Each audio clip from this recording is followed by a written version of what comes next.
In this question, for section 10.1, we're going to see how we can solve questions that involves finding the mass of reactants and products. The question tells us that calcium carbonate reacts with hydrochloric acid to produce calcium chloride. Water and carbon dioxide gas at room temperature pressure therefore represent RTP. We were told that they have 10 grams of calcium carbonate reacting with excess hydrochloric acid. Now, because this is excess, in this case here, we can actually decide that the moles of your products will really only be determined by the moles of your calcium carbonate. The question goes on to want us to determine the mass of water and the mass of calcium chloride formed if 10 grams of calcium carbonate were used in this reaction. First, based on this information, you will write out this equation over here. Now, this equation, when you write this out, remember, hydrochloric acid is aqueous, calcium chloride is aqueous. To determine whether a salt is aqueous or solid state, we will actually learn more about this in subsequent chapter, in chapter 12. So for now, please understand that this is aqueous, is given to you. Water is in liquid state at room temperature pressure, and carbon dioxide is a gas given. Before we can move on, we want to make sure that this equation is balanced. So let's take a quick look at this. Well, calcium carbonate, okay, calcium, 1 mole here, 1 mole here, this looks balanced. Carbon, 1 over here, 1 over here, looks balanced as well. Oxygen, 3, 1 over here, 2 over here, looks balanced as well. Hydrogen, we have only 1 here, but we have 2 here. Similarly for chloride. So in order for us to balance this, all we need to do is to put a 2 over here. And this equation should be balanced. Pause the video to verify that. Now, assuming that this is balanced, and since this is actually balanced, we can go on to take note that the mole ratio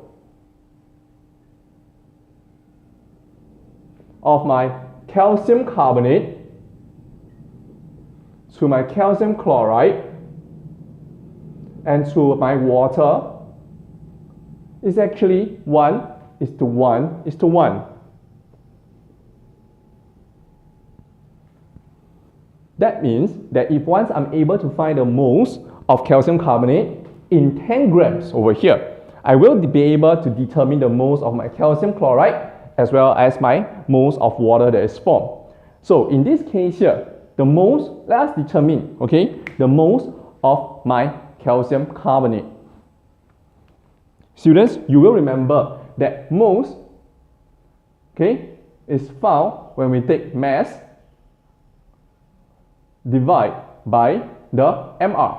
In this case here, the mass, okay, of calcium carbonate is given as 10 grams. The MR of my calcium carbonate is actually 40 plus 12 plus 3 times 16. Now, when you press your calculator, you should be able to find that the answer is actually 0.1 moles. Okay, ignore the plain background. Now, what happens is, since this is the moles of my calcium carbonate, now with this in mind, right, since this is my moles here, based on this mole ratio, I will be able to determine that from this, as well as the mole ratio here, I will then be able to determine that the moles of water, okay, H2O is actually equals to 0.1 moles. Okay, and from here, I will then be able to determine subsequently the mass of water. Now, mass of water, okay, is equals to 0.1 moles, okay, times the MR of water.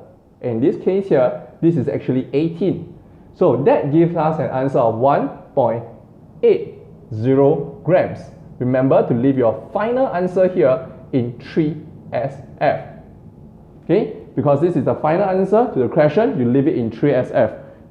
Now, next. You will then also see that because of the mole ratio of CaCO3 to water being 1 is to 1, so which means that since I have 0.1 mole of calcium carbonate, the moles,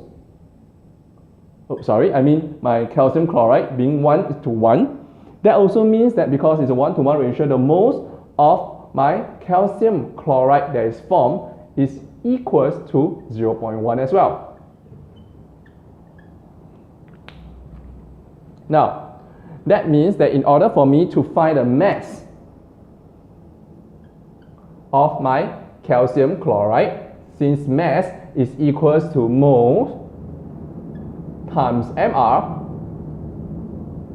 this moles of calcium chloride being 0.1 here, all I need to do is to take this 0.1 and times the mR of calcium chloride, which is actually 40, plus 2 times 35.5. That, students, if you press your calculator correctly, will give me a number of 11.1 grams. Again, students, the reason why we are actually using the mole ratio of calcium carbonate to calcium chloride and to water instead of using the mole ratio of hydrochloric acid is because it is told to us in the question that hydrochloric is in excess. Soon, in the few chapters, you will learn because hydrochloric acid is in excess, that makes it your calcium carbonate is the limiting reagent. More on limiting reagent soon in section 10.3. So keep a lookout for this video.